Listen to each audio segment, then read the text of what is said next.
I guess to start, like with your business being service-based businesses, which is difficult to start with that. Like, why did you choose that business out of all the other businesses you could have started? I mean, I guess I didn't necessarily choose this business. It was chose more you? of a, it chose me, and it was an opportunity that I couldn't really give up. You know, I was like, well, just the way everything worked out and stuff. And I think I was 21. So of course I was like, what female is going to be out here cleaning carpet and tile? Who wants to do that, you know, for the rest of their life? I'm going to eat everyone's lunch. Exactly. And, you know, but it was just, again, something I couldn't really, you know, give up. I was like, I don't know that an opportunity is going to pass me like this again. Yeah. So took it, and, you know, when you get used to it, and it's learning something new too. But I think it chose me instead of me choosing it. That's cool though. I mean, the service-based businesses are like some of the easiest businesses to get your foot in the door, but keeping the flame alive, that's hard. That's really hard. So, and you had a good setup too, because like you said that there was pre-existing clients that kind of transferred over when you bought the business. Yeah. So I was able to, you know, so that's when I did have to go to Phoenix a ton before I kind of built up out here. You know, but I had a ton of clients to go to that were repeats from them. Yeah. So it wasn't starting from scratch and trying to, you know, build it up. Nice. And again, they had it for about 5 years before I did. So they had, you know, plenty of time to kind of build that up for me. And Jeff was saying that all of the clients they had are still clients today, right? Pretty much, yeah. I've tried to keep them as repeat, even if they are maybe farther away from me, and stuff like that. So it's helped, you know, that's just dope. Keep them too. Yeah, that means that you have really good service. Yeah, I know. If everyone transferred over and the hands transferred or the keys transferred, like that's pretty big. Yeah, so. And they've decided to stay. So yeah. Yeah. So any other young female entrepreneur out there that's like, I want to start a business because I'm just a badass. Like, what would you tell them? I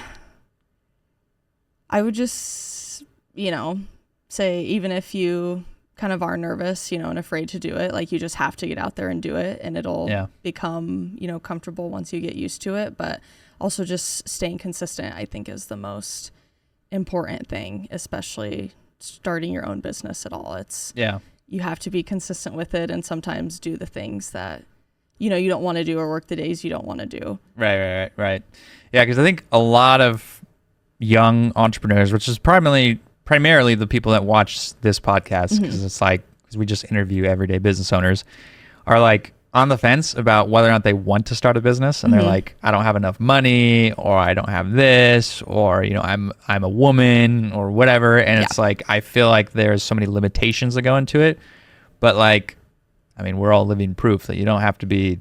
I mean, you're a lot more put together than we are, but well, I was not very put together, and I started my business, you know, and like, I just went out and did it, you know. I remember my first business I started, I was literally homeless.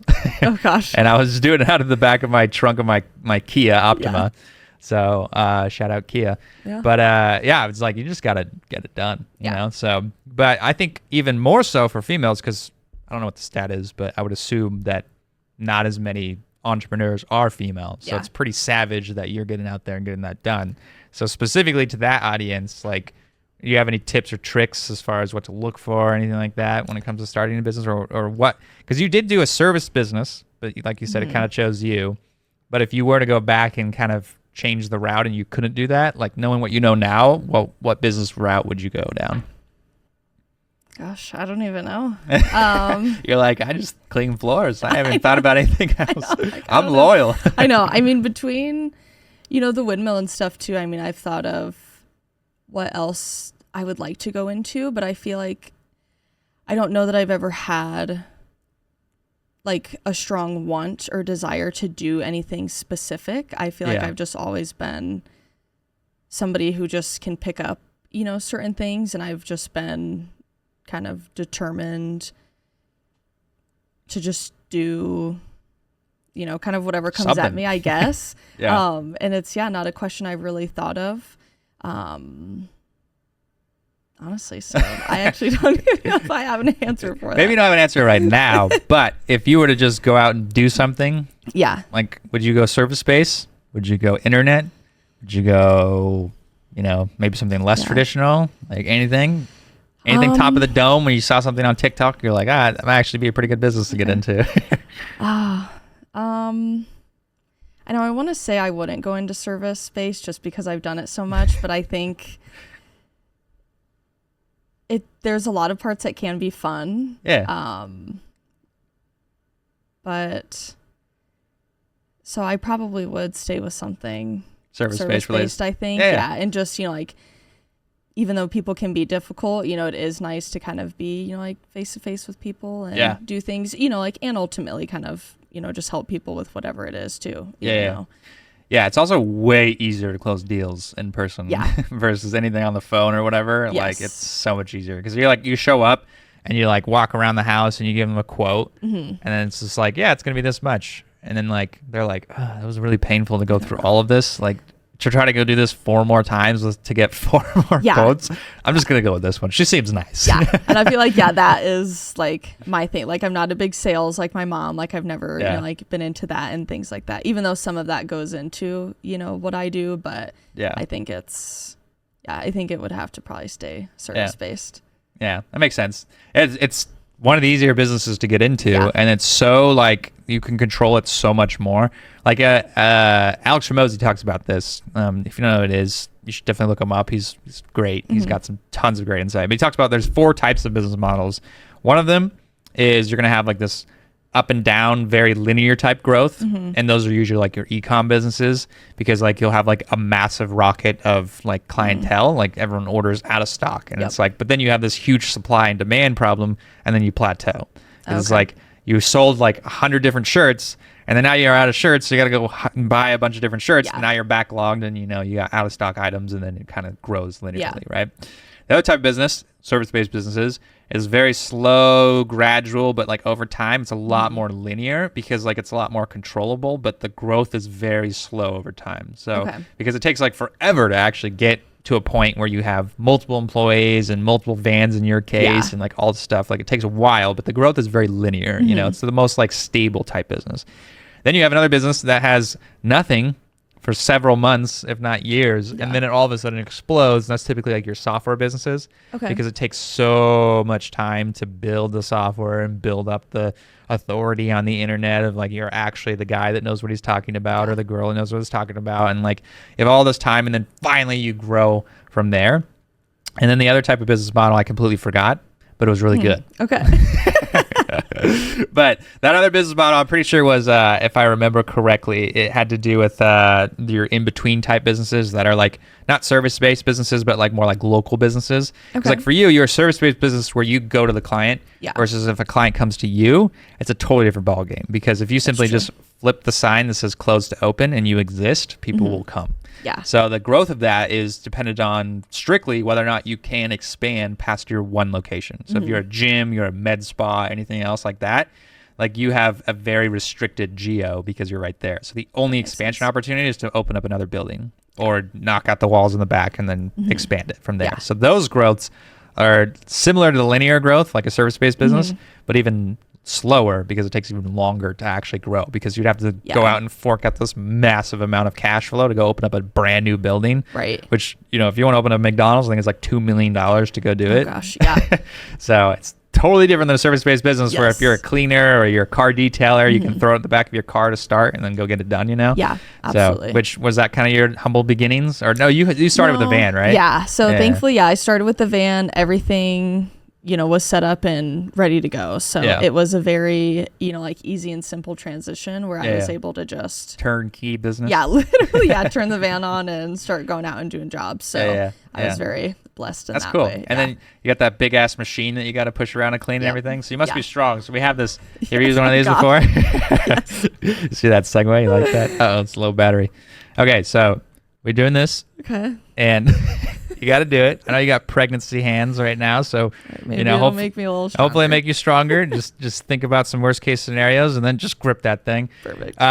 So once you grip it, you have to like let go, and then it will determine the weight. Okay. But we're doing this as like a little gag, but we have a little scoreboard. So you're the first female to do it. So if you want to like move out like this and then go ahead and do it, because like sometimes you got to get like a nice good grip on That's it. True. But let's see what the score is. I think currently right now the high score is like in the hundreds. Oh. So if you're somewhere near that, you'll be very, very I strong. doubt So, it. but you can hold your wrist too if you want to do that or Okay. something like that. Just give it a nice crank, and then So just crank pull it. it Yeah, and yeah, then yeah. just let go. Yeah, just hold it for like 2 seconds and then let Okay. go. So Oh gosh, my hand's slippery. what are we at? I Did it think say it zero? said 76. 76? That's not bad. You want to try to redo it? You Yeah. want to do another one? Okay, yeah, you can do better than this. I believe you can get in the I'm hundos. nervous. You can do it in the I'll hundos. redo Come it. on. And I haven't worked out in a while. Hey, you got that pregnancy streak. Oh, 73. Hey, well, So 76. first That's pretty good. 76. That's pretty good. I think we looked at the stats. What was it like? It was like, females are around 80, around 86. I don't know. Okay. You're gonna have to look that up, Josh. Not too far off then. Yeah, no, that was good. That was good. So you'll watch the stats, and we'll see how it Yeah. goes from here, because you are the first female that's done it. So Yeah. the last guy, I don't think you got too far off from him. So Oh. Okay. hopefully he doesn't watch this. Yeah. But no, yeah, it's businesses is fun. It's a very creative process. I think a lot of people don't realize that, and they feel like if they were to start a business, that their creativity would be locked in a box, and they're like, I have to be this cut and dry business person. I have to put on this cap that's like, I have to be super businessy, blah blah blah, whatever. But I don't know. You tell me, you feel like the creativity flows and it's fun, right? Where you show up to a house and you're like, this person's like, I need this grout cleaned. And you're like, no, girl, you need something way more than this. Your house needs a remodel, bro. Yeah. Your floors need replaced. Yeah. I mean, I feel like I already struggle with being, creative anyways, but there's so many things, to help you, with that too. And it's, it's your own thing. So you get to do what you want with it too, so you do get that, freedom. And I feel like that's what helps you, stand out, and that's what, I'm, very upfront with people. I'm not going to promise that this grout's going to come up. And a lot of people, appreciate that just because I'm not going to give you, false promises and stuff too. But, but you can relate with them and obviously kind of, have fun with them and things too, and be like, I mean, you're still going to, pay me some money and I'm still going to clean. Your floor is going to be clean. But yeah, at the end of the day, you might just have to replace the carpet. You've got child pee in it, crayons and markers and everything else. Ugh, that sounds gross. Yeah, there are definitely some bad ones I go into, but. Right, so what's the worst house you've ever walked in? Have you had any Story time. have you had any hoarders?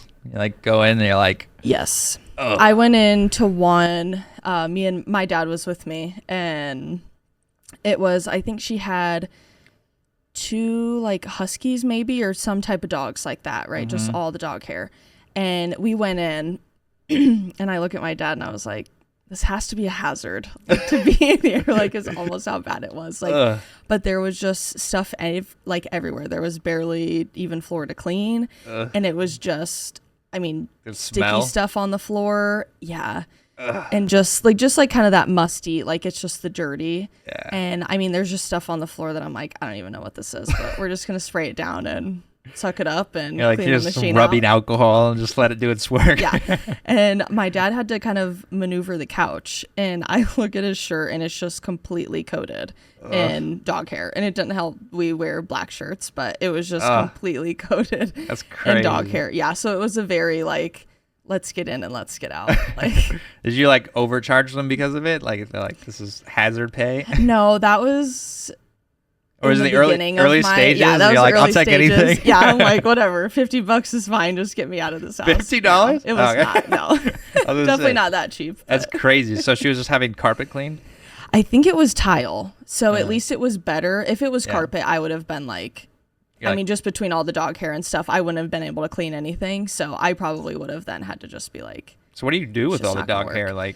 If someone has huskies like that or whatever, should they vacuum it before? Yeah. So after that, I had to tell everybody you have to vacuum your floors. And I used to kind of carry one around with me, but I was like, unless I'm gonna charge you more to vacuum, and most people aren't gonna. I have my own vacuum. I vacuum on my own. Yeah, but it's been a couple times, and I'll go to spray the carpet and all the hair comes up. Oof. And then it's you take the machine over it with the water and it just balls up, and then it's just a pain for me. Right. And this is so nasty. yeah, I don't want to talk about this. No. So I tell everybody, I'm like, you have to vacuum before I come. Sorry. Yeah, no, that makes sense. Unless you get a house cleaner and your house is filthy and you have them just clean it up, Guilty. This house was disgusting. Gabby hooked me up. Dude, she Tell you did. what, I- that house is And she clean. brought her son to bring your kid to work day. Oh, heck yeah. Yeah. I like rolled up and walk in there, drop off my dog, and then there's just some kid with his tablet. I'm like, Josh, who did you bring home last night? This is crazy. And yeah, it looks so much better. Good. Yeah, a bachelor's house. I think there's 3 of them in there. They're all bachelors. Oh, gosh. Yeah, I could only imagine. Yeah, so if you need a new I'd probably job- walk in there and be like, I think this would be a hazard. You need some tile work. Yeah, your grout's coming up, buddy. Yeah. The whole floor. So that was the worst. What was the best? Oh, I've had a lot of really good ones, but I would say my best one, she's a repeat. She's in Fountain Hills. So it's I get some nice views and stuff. Yeah. She's when rich. when I get to go, it's obviously, like a decent job and stuff Yeah. too, but she keeps everything clean and she maintains. So Yeah. I go over there about every year, and it's just a very, quick and easy job. It's a big Yeah. house, but sometimes it takes me less time than some of the really nasty Yeah. tile does. So That's nice. Yeah. Those rich people that I think my wife falls in this category because she thinks she's rich, but Love her, yeah. where she's like, "Oh, sorry for the mess." And Oh, there's I like know. a single thing on the ground, and I'm like, "Where?" Yeah. What mess. So Yeah. she would be a perfect client. So Yes. Oh, she would. yeah, which we'll definitely be using you, and when we buy our own house, Yes. because right now that rental, I'm not doing shit for those guys. No, there's no need to. Yeah. Do you get a lot of rentals or no? I do. So Really? yeah, I have a couple people, and that's nice because they'll use me for, kind of their different ones. Yeah. Sometimes those ones can be Oh, a like nightmare, though. the owner will do it. So. Yes. Okay. Or yeah. I mean, sometimes I do get the rentals because a lot of people have put it in their contracts, so they'll have to get a clean before they move out. Oh, okay, gotcha. Or, if they're not going to pay for it, some, Yeah. like owners just do it on their own. Yeah, But that makes sense. they've kind of learned to put it in their, leases or whatever Yeah. too, to have the people do it before they move Yeah. out. Which those are probably nice because everything's just gone. and you Yes, the vacant roll in homes there. are nice. Yeah, I Yeah. don't have to, measure around things, and Yeah. you don't have to clean around things either. Yeah, that makes sense. I usually charge a little bit more, like for the carpet, just because it's more area. But it's nice, and then nobody's there, nobody's watching over my shoulder. And I usually don't have too many of those, but Yeah. sometimes you'll get those. Yeah. and- Is your machine loud enough that they couldn't even listen if they wanted to? Yeah, it's definitely loud enough to where it's like they usually go in a different room and do something You else. just put a noise machine on it to make it even louder. it's like like cutting off the muffler on your car. Yes, yeah, they're almost like, okay, when are you going to be done? Like, hurry up. You just got to come in and put earmuffs on. And you're like, it's going to get really loud. So you're going to have to go in another room. Yeah, and don't come out till I come knock on the door and the whole van's turned off. But yeah, Yeah. it is like decently loud that they're not usually hanging out where yeah. I'm at. Yeah, dude. Like the joke is that you got to pay more. You got to pay more if you're going to watch me. Like, Yeah. it's ridiculous you're sitting there. So. Yeah, Which sometimes people are like right over my shoulder, and I'm like, you're like, I'm gonna bro, run don't you you have over. something I better can't to even- do? Yeah, like, don't you have a life? Like, Yeah. you hired me to do a thing. Like, why are we here right now? Right, So, yeah. which those DIYers, man, like those are tough. So, if you were to tell those DIYers, this is what you got to do what I do, what would that advice be? If someone's like, Tayla, I want to deep clean my own tile and show me the stores that I got to go to, the machines I got to buy, all that type of stuff. What advice would you give them to where they would never call you because they're like, oh, I can just do this myself. yeah. In order to, get the outcome that I have is, you can go over to TSI. They're down in Tempe. They have all the equipment, all the hoses. Usually each of them are about, I think, like 70 each. And then So just for the hose is $70. yes, just for the hose. This hose does what? The vacuum hose and the water hose. So you have to have both of those. That's like 140. Yep. And then, well, I never had to buy the actual generator, but there's a whole generator with the van. I mean, the van itself is, Yeah, you gotta have a van. yeah. So you can't got to have not do that. Yeah. At least what, 60. And then, yeah, generator itself, I'd probably say at least 10. Yeah. And then the machines themselves are around, I think, like $400 for the tile machine. And then So even if they wanted to just hook it up in their garage, it's $400 just to buy the machine that cleans it. Yeah. Because you're not just using a toothbrush just to get between those lines. No. Yeah. So then then you got to hook it all up together. So you Yeah. got to make sure it all runs works together. Yeah. If one thing's done, then Yeah. Could you hook it up to a garden hose? Is that possible, or does it have to be like distilled water and stuff like that? no, you can hook it up. I do hook it up to the garden hose. So Yeah. you hook up the water tank Okay. To that. And But you need then a whole ass tank. But yeah, you need a Like, whole you're not ass plugging water this tank. into your heater water. Yeah, no. It's a whole water tank, a whole generator on top. Yeah. With the van, because the gas to the generator is connected to the van gas. And then, you've got the 2 hoses, which you need at least 3, which each hose I think is 50 feet. You need at least 2 to 3 of those for water The and for $70 vacuum. ones. Yeah, for water and the vacuum. Because it's pushing water in and taking water out, right? So you have a whole cycle. Yes, and then with that cycle, you've got to buy the tank that is taking all of the dirty water, so you can dump it out. The filter just for And that. you got to drive that somewhere to go dump it out. Yeah. The filter just for that is $275.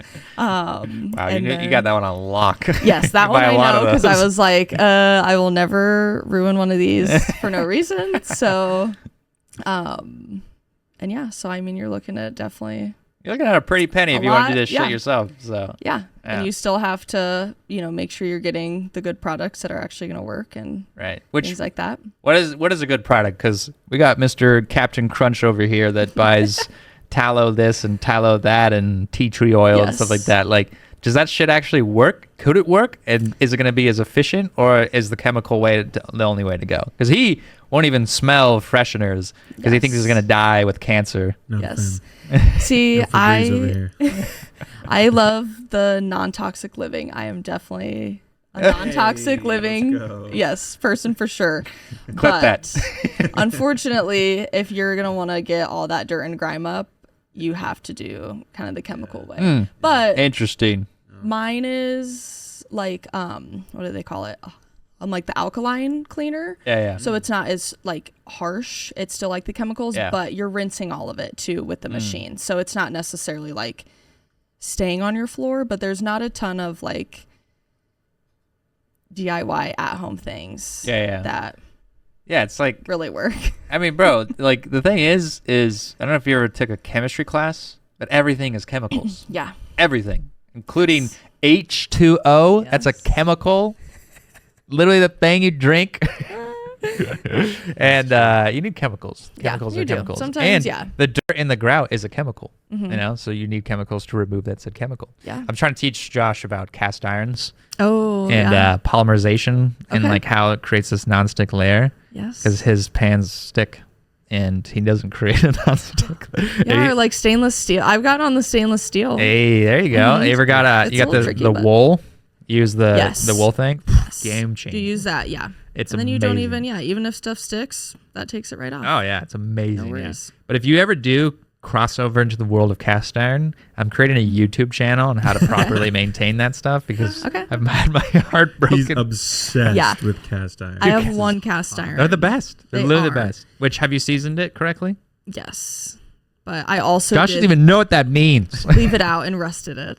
So You know how to get rid of that rust though? yes, I did get rid of that rust, but I haven't use used the salt it. trick? Yes. Yeah. Isn't that so cool? It is. It's literally It is. sandblasting cast Yeah. iron by just Yeah, rubbing because it at around. first I was in like, there. do I really have to throw away this whole pan? No. And I was like, there has to be a way to save it. Like I've Yeah. seen, like the restoration videos. Yeah. Yeah. So I did it. Yeah. But after that I was been a little scared. So Hey, well, as long as, what did you use to season it? Did you use like a canola oil or something I like think that? like just like the olive oil or like the avocado oil. Okay. One that has the higher smoke point, I think Yeah. they say. Yeah. Yeah. And then you cook that on there, bake it, Yeah. and then you've got to kind of like re-season it after every cook. No. No? No. Okay. No. Because I don't bake it. I just like put like more like oil more, on it. More on it? Yeah, I mean, you're supposed to do that just so like it's you not would like anything else. dry, but But the Then I true just leave it traditional, dry. let me just break down Okay. the lore here. You ready for this? You ready for this? opened a bag of Yeah, you better record this, and you better keep watching this every night, dude. So, anyways, the lore to cast iron is cast iron is metal, and the metal obviously is going to, any other substance that goes and touches it at high heat will bond whatever the food or product it is, whatever, to the actual cast iron. Okay. So you have to create a non-stick layer, and that non-stick layer, usually for most pans, are coated with Teflon. That's what Teflon uses. They use a non-coating, like a non-stick coating that they put on the pan. And then stainless steel is a lot different too, because like the heat will create such a barrier that the food will unstick itself. Like if you throw like a piece of meat on that, it'll like unstick after it gets hot enough. But that the distance between the hot and too hot and then burning it and then just burning it on the pan is like super close. So most people get it wrong. But anyways, the cast iron, you have to create a nonstick layer, which is a process called polymerization. It's where you bake a oil, mostly something that has a very high smoke point. So I don't know who told you to use avocado oil, because the smoke point for avocado oil is only like 300 degrees, which is no bueno. Okay. Olive oil is like 400 or 500, but beef tallow can go up to like 700 for the smoke point. Which I do have some of that, so I'll throw that on Yeah, there. that's great. So if you do seasoning with beef tallow, you'll be set. Okay. Yeah, But I didn't want this. I didn't set up. Yeah. Hey, you can leave, bro. So if you have to do like 3 to 5 layers of seasoning with the beef tallow, or any oil for that matter, in order to create a true non-stick. Because the process of polymerization is you're literally baking the oil into the cast iron to where it basically like the chemicals start to bond together. Because otherwise it's like, you know, when you pour oil inside a glass and then you pour water and then you pour milk, and they're different layers and they don't seep together. Well, if you were to heat all that up, they would eventually start to blend together, because all of the atoms start to separate and then it starts to combine, blah, blah, blah, chemistry shit, you know, nerdy stuff. Yeah. But the polymerization does the exact same thing, to where the chemicals start to expand and allowing the actual oil from the beef tallow to get in between the rest of that, to where it creates a nonstick. See, I don't know what it is. So I've done This it wrong. man is capable of explaining everything in the simplest way, but when it comes to cast iron, he completely turns into an astronaut. I just told you, dude. That makes perfect sense. Reservation. Okay, The point is you can have really great steaks, is what he's trying to say. Dude, the steaks, amazing. Do you butter baste your steaks too? No, I cook mine on the Traeger because I haven't been able to. It's not bad. Cooking it on the stove, I haven't learned quite yet. So it's an art. It's an art. Yeah. But if you get it done, it's great. Which, don't get me wrong, a smoked steak is the best steak, but I prefer to do a reversed searing. I do reverse searing and indirect heat. So if you take like a charcoal grill, for instance, you have your charcoals over here, and then you have your steak over there, and then it does a vortex, whatever it's called, and it cooks it indirectly, and then it slowly brings the temperature up, versus if you put it straight over the coals, you could overcook it, as well as like it's a slower cook, so less smoke, less penetration to the meat and softening of it, blah blah blah, because collagen doesn't break down unless it's 160 degrees, and then fat doesn't render, or no, the rendering is like 160 degrees, the fat or collagen doesn't break down to like 180. So certain things like that. So if you do a slow rise to temperature, you have more time to properly season the actual food, which also goes back to, I could literally do a whole podcast on this. This is lit. You know, so screw excited. business, bro. We're doing food. we just want to talk about steaks. Anyways, indirect heat, then you sear it off, 2 sides, done. One of the best steaks you'll ever have. But you have to properly season the steak beforehand. Do you know what the secret is to the seasoning? Dude, you got to do, God, what is it called? Josh, what is it called? Dry age. No, not dry age, but is Salt age. salt age. Anyways, you put salt on it and you put it in the fridge 24 to 48 hours before. Dry brining, that's what it's called. I think I have seen that. That is the secret. Any steak, you can take the most mediocre Walmart steak on the planet. If you do that, it will elevate it by 20 degrees. Instantly. It will make it 10 times better. Okay. No matter what type, whatever way you cook it, it doesn't matter. You have to do that, because you got to think, when you put salt on a steak, you know osmosis is where it pulls water out. So salt derives all of the liquid out of the steak, so it dries it up pretty much in the center of the steak. It's at the very top of it. Then after a while, the steak starts to re-tenderize, so the water has to go back into the steak to then be seasoned again, as well as juicy again. So that's what dry brining does. I see. If you want to learn more, subscribe and like. Or my YouTube channel, I'm going to start. Dude, I can talk about steaks Tutorials. all day, though. So, carnivore diet? I love it. Yeah, I love a good steak. Do you do the carnivore diet? I thought No, we I talked never about it did. last time. It was with you and Lydia, and you guys were like interested in it. I can't remember if you guys. Or had yeah, done I it think before. like Lydia and Matt. They do it? No, Lydia, I mean, we love our protein, we love our meat, but Yeah. I don't think Lydia would do carnivore diet because I think she feels She's like a vegan or like something. she would. No, I feel like she just like with the fiber and all the stuff, like Yeah. she likes her other things too. We're talking like potato chips, like what other things? No, well, I mean, she's very healthy, but Yeah. like, I don't know, your fiber stuff. She just rather eat like vegetables. She's just, yeah, stuff she's like, like that. a very all around type of person. Like holistic living. Holistic, yes. Yeah, yes. that makes like sense, the Whole yeah. Foods and things like that. Yeah, which is great. It's Yes. way better than processed food. Yeah, either So way. much better. Yeah. Complex Either carbs, that- get yeah. out of here. So, because that's the Or biggest problem carnivore. right now. It's like people are just overloaded with carbs, which that's the real enemy is carbohydrates. Mm-hmm. Because if you take the complexity of it, which you take bread is 3 ingredients. Yeah. Water, yeast, flour. Water, yeast, Yep. flour. And then if you go to the store and you look at these big box office ingredients, it's so long that it literally looks like an essay 50 from college. ingredients, yeah, for It's no like, reason. bro, no, this is crazy. Why are you bleaching my bread? It doesn't make any Exactly. sense. Well, and why does my bread not mold for like 4 weeks? Like, oh, I forgot it was in the pantry and it's still not molded. Like that should Or be you illegal. can literally pull the mold off and still eat Yes, it. You and don't still even eat it and be taste fine. Yes. Yeah, I That grew is up poor. something I grew she up poor. did start baking her own bread. So, Really? And milling her own flour. So we're now getting She's milling her own flour. Oh 'Cause snap! it's like gives Family you barbecue. I think like 41 ingredients out of 44 that we're supposed to have all the time. So Oh, nice. Is she doing what's it called when you have your own sourdough? Does she do sourdough? no sourdough yet. But when Just she gets the- into that, let me regular- know. yes. Drop that pin. I will. Yeah. We'll be dropping them off Dude, it, every Wednesday. my You wife guys got can into pick up. Jess got into it for a bit, and she was dropping off like loaves of bread like every other Yeah. weekend and stuff. And I was like, wait, like this should be for Yeah, us. this Like, is- what are you yeah. doing? This is my crazy. bread. yeah, sourdough is the shit. It so. is really good. Yeah, which leads everything back to why I love business, because if you just work a normal ass job, like you cannot be conscious of this type of stuff. Like Yeah. if you're making $40K a year and you have a kid and you have a wife or spouse, like it'd be so damn hard to go like actually eat real food. Like you're not going to Whole Foods. It's not happening. Yeah. You have to have like some sort of scalable income level in order for it to actually make sense for you to go shop and get real food, because that shit's expensive. Like I Yeah. eat 2 pounds of beef a day, and it's anywhere from like, depending on if we go to Joe's Farm Grill or not, it's like literally like $20 a day in some cases if you're eating like if you're, and that's not even eating steak, but if you're Yeah. eating steak, it's like $40 a day. Yeah. So it's ridiculously expensive. Yes, it is. But I also feel like your more expensive foods and why people spend so much on groceries is because of all of like the snacky stuff and all of like in the middle aisle things. Yes. Is what I've noticed, because I did kind of like a meal or like a food program type of thing or whatever Yeah. through my naturopath and lost like 35 pounds. Damn. I know.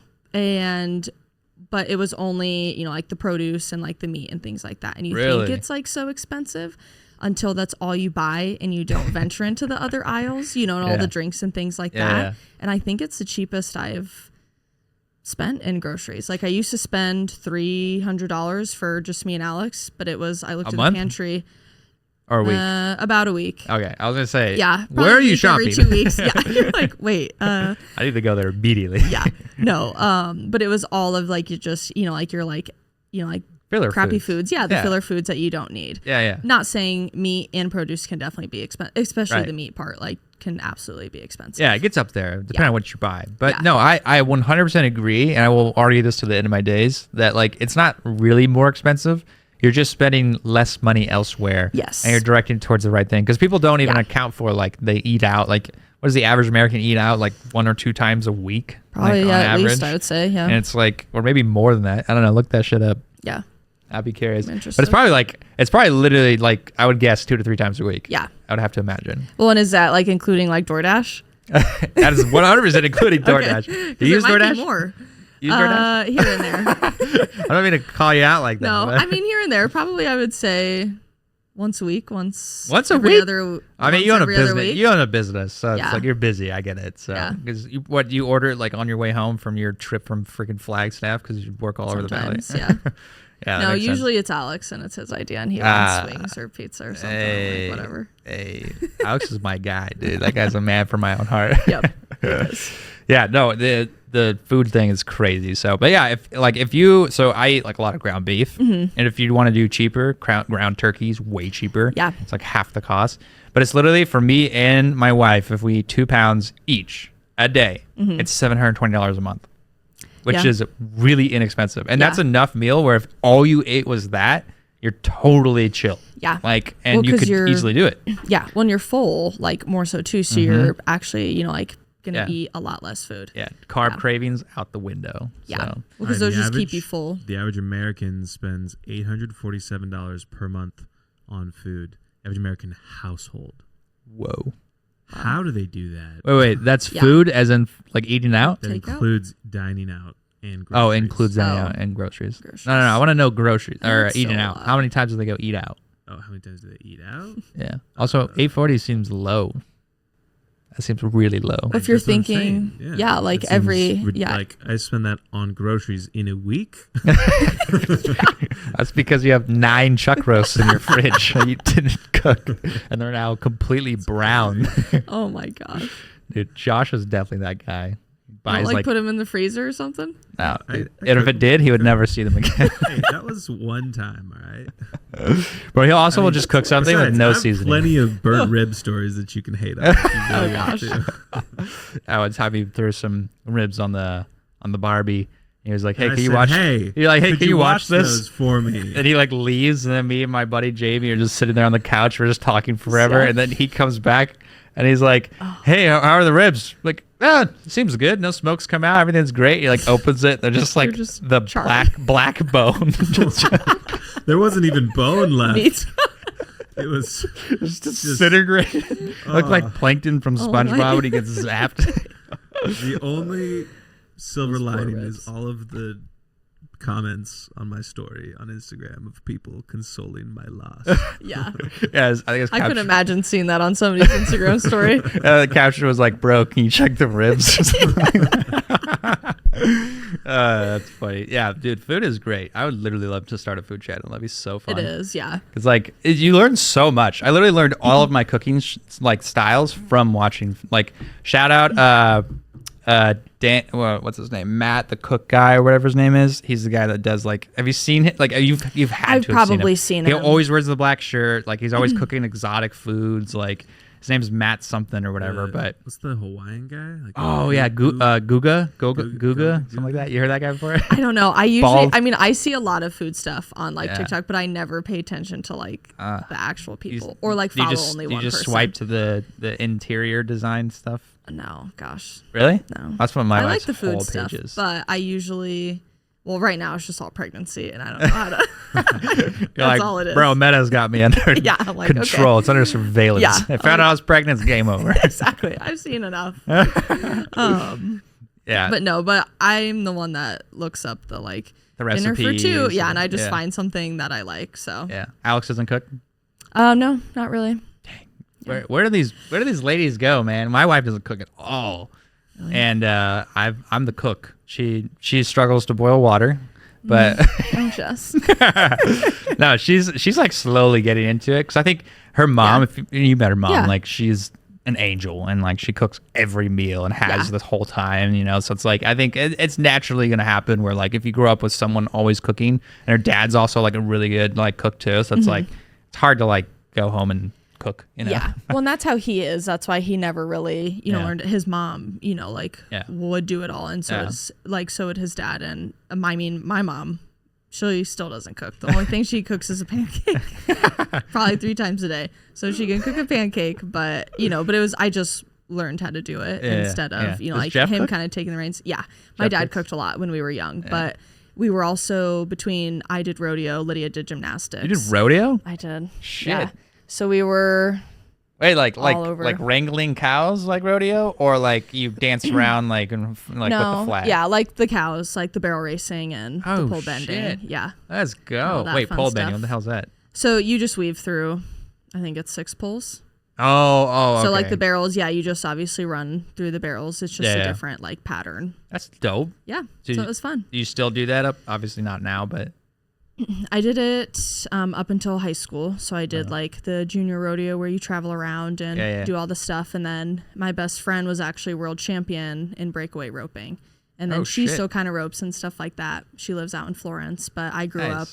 Yeah, we grew up doing it. And then my last year was senior year of high school. That's dope. Did you do it at the Queen Creek Rodeo? Yeah, I was there a lot, and then over by like Basha and stuff too. Nice. That's such a good thing for kids to grow up with. Like something that's like competitive. Like it's different from like sports, because I feel like sports, everybody does it, so like it's kind of like the thing, you know. But with rodeo, I would imagine you probably had to take care of your horse. You had to brush it out every single time you rode it, and when you were done riding it, you know. And then you also had to probably schedule out all these major events that you're going to. You had to practice something like incredibly difficult. Like it wasn't just like sports where like you show up on practice once a week. Like you had to that was your life. Yeah, it was life. Absolutely. Like, well, because if you didn't do the certain things, then you either didn't get to race, or you know, like your horse wasn't in the best shape and things like that. So it definitely taught responsibility, I think, on a whole nother level. Yeah.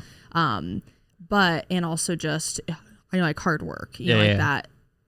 Just, I mean, the riding alone is hard work, but just everything else that goes into it, I think was, it's a daily thing, right? It's not just, you know, I play soccer on the weekend. Yeah. It was an everyday, you know, you go feed, you go clean the stalls, you go do all of the stuff. Yeah. That's why I would love to have a ranch one day, because I think specifically it's something to do with animals that are not dogs. Yes. That you have so much more responsibility. I grew up on a like kind of a mini farm. Okay. And I remember every single morning having to wake up at the crack of dawn and like go and feed the chickens and stuff like that. And then I remember being in the middle of the night protecting them against coyotes and raccoons that were trying to break into their pen. Like, you know, just shot a few of those bad boys. Yep. Hopefully YouTube doesn't take that down. Yeah. Clip that. It's like the level of responsibility out of this world, because it's like you're responsible for another creature that doesn't just sleep at the bottom of your bed, that's like super low maintenance, that just eats twice a day and has this pampered life. It's like, no, this thing is like outside, and if you don't take care of it, it's gonna die, you know. Like, and you're very responsible for it. Yes. Clip that. Yeah. You're not allowed to say the D word. And it's almost like, not like, you know, more fun than dogs are, you know, we all love our dogs, but it's also like you have a totally different like bond with them and stuff too, like your connection, you know, like with the horse, or you know, you're not riding a dog, whatever it is, like it's totally different, you know. So it's fun. I mean, and they use them a lot, you know, like as you know, like the you know, with like certain things, you know, kind of being like the therapy and stuff that, you know, that type of stuff. So no, it's so good for especially kids too, like they learning that and growing up with it, like totally different. So which you probably would agree, going back to actual business, is that everything you learn there is like translated over to here, because like I mean, as weird as it sounds, like taking care of a horse is like taking care of the actual vehicle that runs your business, which is that van, you know. Like you have to be very conscious of that. It's not like you could just be a regular consumer that changes his oil when the light comes on, you know. Like you have to be very delicate with a lot of those things, because if it were to break, your whole business operation's not doing very well at that moment, you know. Exactly. When I've been out on jobs where, you know, and some things are just kind of gonna, you know, break as you go, but it's like I've pre-sprayed the whole floor and I go to turn, you know, the thing on, and I didn't get an oil change when I should have, you know, or the things like that. So then I got to take it all the way to Tempe, come back, right? It kind of screws up your whole day. Damn. You know, so there are definitely things that have been my fault that have happened, you know, but it does, like, it growing up and doing that type of stuff, I feel like definitely, you know, like, translates into this 100%. And you know, like you learn how to take very good care of your things and not necessarily take it for granted, you know, and just be like, well, it is what it is. I can just replace it. And it's like, yeah, you can, but that's, you know, kind of not the point. And because I really haven't had to replace major things on that van yet either. So knock on wood. Yeah. No, it's crazy. I mean, like even the studio that we have, like it literally costs us thousands of dollars to get for a non-revenue generating activity. Yeah. So it's like, you just have to do things that are totally different in the business world, you know. Like you cannot look at the same way of like, oh, I worked for 2 weeks. Like I hate the hourly thing. I hate the hourly thing. It's my least favorite thing on the planet. Like when people are like, how much am I going to get paid hourly? How much am I going to get paid hourly? I'm like, stop asking that. Like it's such a dumb way of looking at making money. Like why don't you ask like, what's my project? Like if I do a project, how am I going to get paid? Because if you do project-based stuff, like imagine like you told somebody like, hey, every time you clean a house, I'll pay you X amount of dollars. They look at life totally differently because they're going to be super efficient, because if they can knock out 3 houses in a day, let's say you pay them like $500 per house or whatever, that's $1,500. That's probably not that much, but you get what I mean. But yeah, it's like things stack, and it's like, oh shit, if I can get 3 done, what would actually happen if I could do 4? But also still doing a good enough job to where I don't even get paid unless the house looks like the way it's supposed to look or whatever. Exactly. So you can obviously make it so people don't cut corners, but that type of mentality is what a business owner thinks like. You know, they don't think of this like, if I'm just going to clock in, I'm going to clock out, and like, you know, what are my hours? How many hours have I spent doing this? It's like, because whenever you start a business, it's always 100 units of effort for 1 unit of result. Yeah. Long enough to where you eventually get to a point that 1 unit of effort, or one unit of effort creates 100 units of results. But nobody's willing to go through the path to get from that transition. Exactly. You know, which the transition is like, in your world would probably be like, you're sitting at home raising a family, and then you have 17 trucks out there that are all cleaning, you know, people's floors. And like, you can make one phone call and you're like, hey, is everything good? And they're like, yeah, everything's good. Done. 1 unit of effort equals 100 units of results. It's like, but you're doing 100 units of effort right now. Yeah. You have to manage the schedule. You have to manage the marketing. You have to manage the payroll. You have to manage the invoice, and you have to manage the actual cleaning itself while freaking pregnant. Yeah. That's freaking crazy.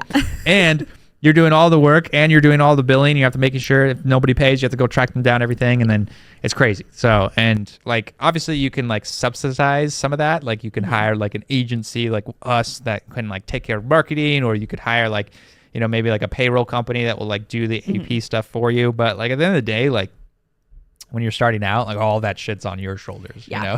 Yeah. Cause it is hard, you know, and that's why it's hard to, I feel like, find employees because of that. You know, it's like, well, the schedule isn't necessarily, and at least not yet, maybe in the future, but you know, to where like you're necessarily going to be, you know, like paid by hour, right? It's going to be paid by the job and what you do. Like, and that's why you have to, and that's why, you know, you have to be consistent with it too. But when your mindset changes and you know, let it change into that, it's way better than, you know, like trying, to, you know, like what you're going to just limit yourself to this hours, you know, essentially. Like what you're 5 o'clock, boom, done. Sorry. The house isn't clean, but I'm out.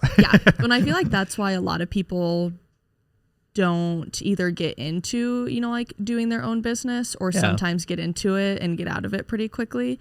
Because they don't realize like that it can't be like that, especially not when you're starting out. Right? There's times I do not want to go do a job and it's not the day I want to do it and things like that. But I'm like, well, I either miss out on this money or I just go and do it and I suck it up and just get it done. You just have to do it. Yeah. Pull up your bootstraps and you get it done. So a lot of people do not have that grit. No. And most of it's because they just never learned it anywhere. And like, you know, going back to the sports analogy, it's like the same thing. You know, it's like when you're doing practice and you don't feel good, like the coach doesn't care, you know?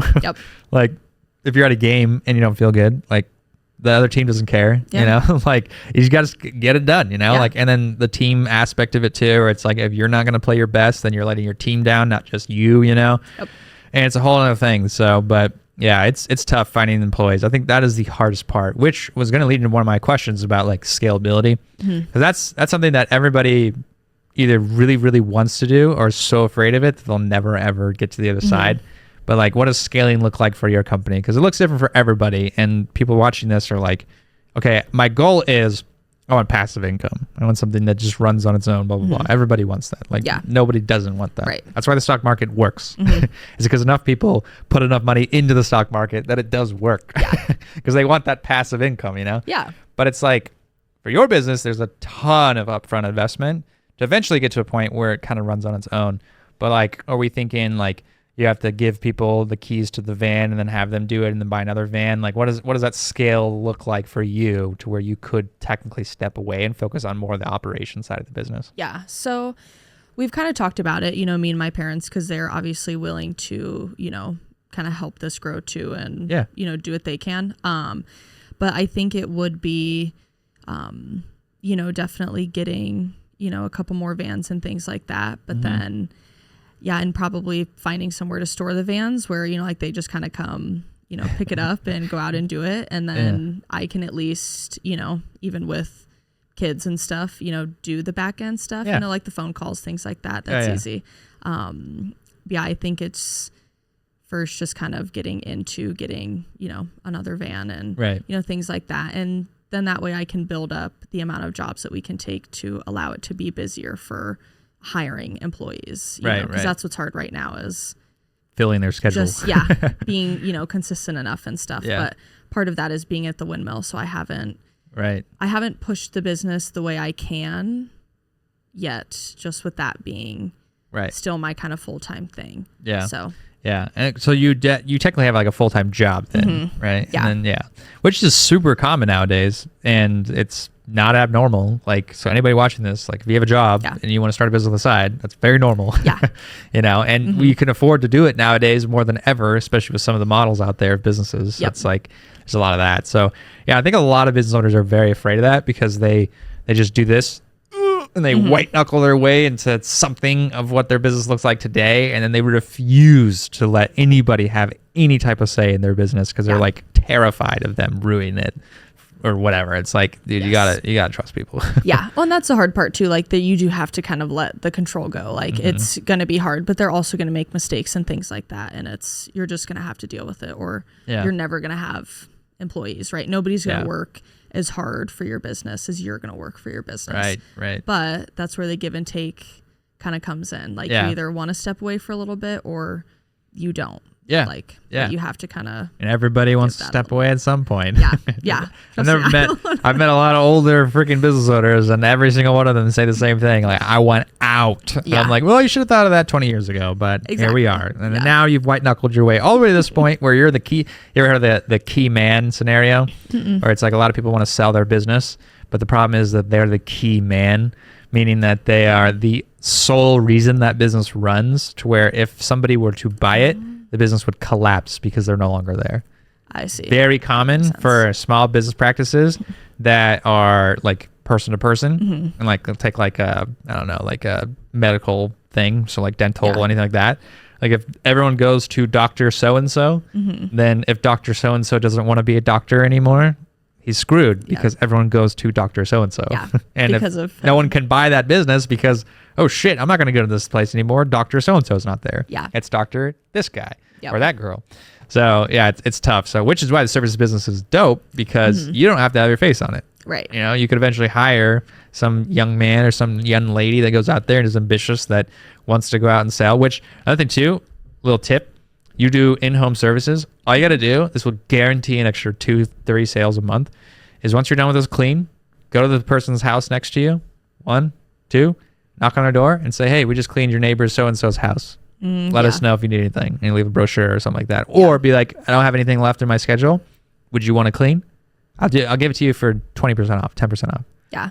It guarantees sales. That shit slaps so hard, and so many people don't think about it. And maybe you're already doing it, but so many people don't do that. I've definitely like thought about it, but it hasn't like. Sometimes when you're done with something, like you don't, like think about it. But sometimes I do. If people are farther, I'll be like, well, if you can get 2 of your neighbors to join in, then I can kind of do that. But I haven't thought about doing it like. Dude, right there. And, door knocking is the best way to get business. So, because if you're, there's 3 types of business models. You have local services, like we're talking like dentists. You have local appointment or a global appointment. These are like online businesses. So like, whatever type of solution that you could do, telehealth, whatever, Zoom calls. And then you have your service-based businesses where you go to the client to work with the client.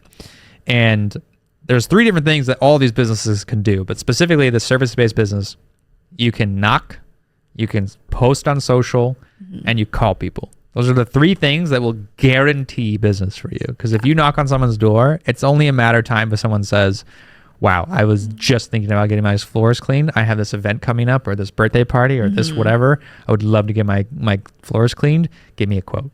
Yeah. And then eventually you're going to get a lot. And if you had an entire crew going out there knocking doors, you would crush, because I've never had somebody knock on my door and tell me that they want to clean my floors. And if they did that to my house and my wife was there, I'm getting clean floors. It's so done. It's game over. She will pull out the card and she will sign up right then and there. Yeah, that is very true.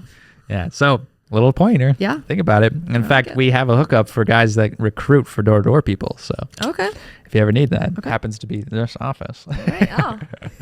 That's what they do full time. Oh, I love that. Okay. Yeah. No, door-to-door is, in fact, it's actually protected by the Constitution. which is the right to commerce and specifically canvassing. Okay. So you will never go away unless they forego the entire United States Constitution, which is not going to go away anytime soon. Okay. So, but it's the greatest sales.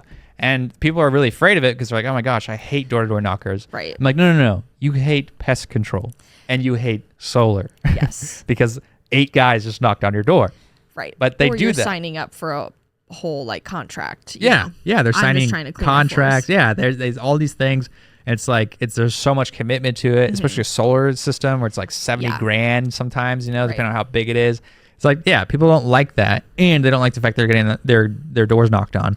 But if it was so bad, then why do the trash cleaning guys absolutely crush in Arizona? Because they exclusively have mostly the leads come in from door knocking.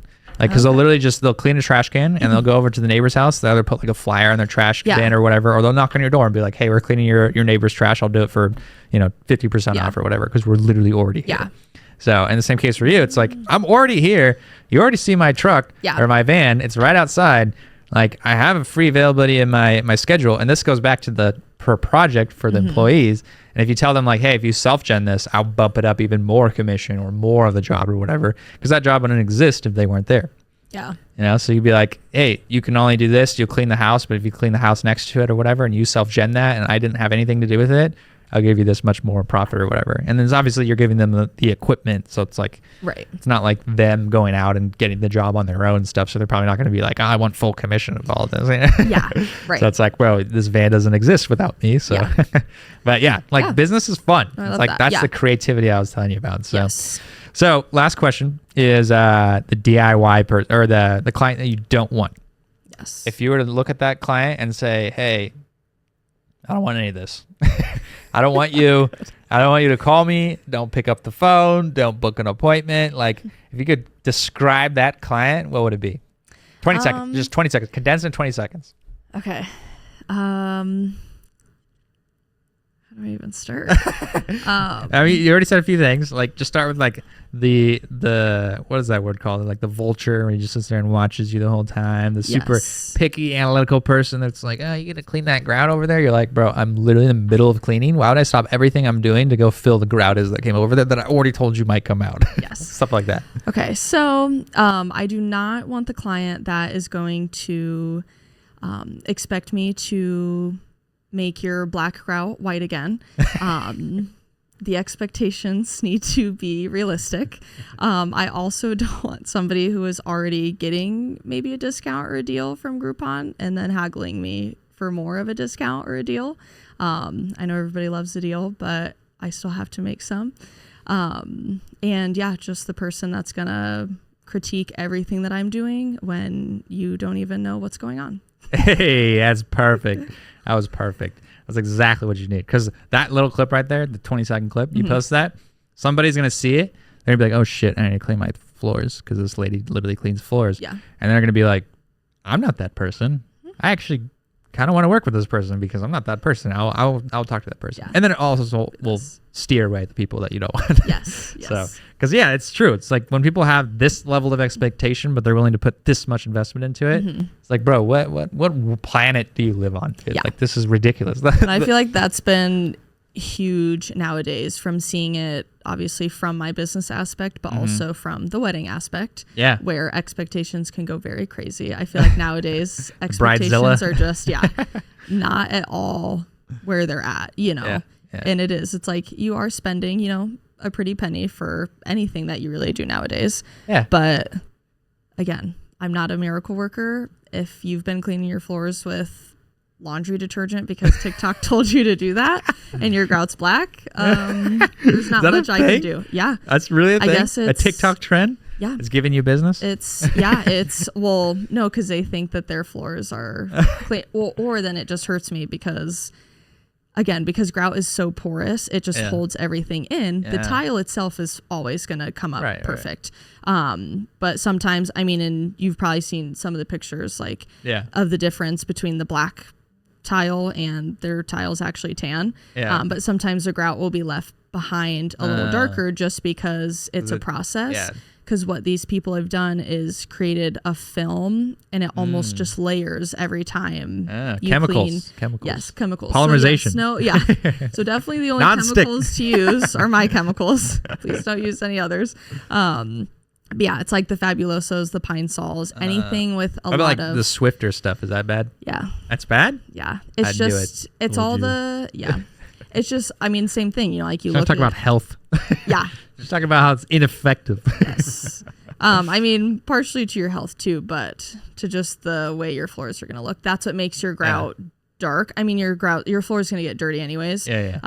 But it creates that like layer of film just with when you look at the ingredients on some of these things, why is it 8 miles long? You know, it's kind of the same thing of you're just putting all of that on your floor and you're never rinsing it off, right? So laundry detergent, if anybody's had it spilled on their floor, you know, it's hard to pick up like all the suds and things like that. So it's after you've wiped that, I don't even care if it's a couple drops, you know, that's what I was told the other day. Like, well, it's only a couple drops. I'm like, but a couple drops every week, you know, and after years, like, and it's just you're never rinsing it off, right? You're not going over your floors again. So people and are rinsing literally this. sabotaging their floors. That's crazy. Yeah. I had And no idea. some people listen. Well, I didn't even know, you know, until you do it, you know, and it's always been just clean with water if you want to put vinegar in there. Or there are some products that you can use that are good. You just have to be careful of what they are. Yeah. And it's funny. Some people will listen to me, you know, and I can tell the next time I get there. Yeah. But some people just continue on their own thing, which is fine.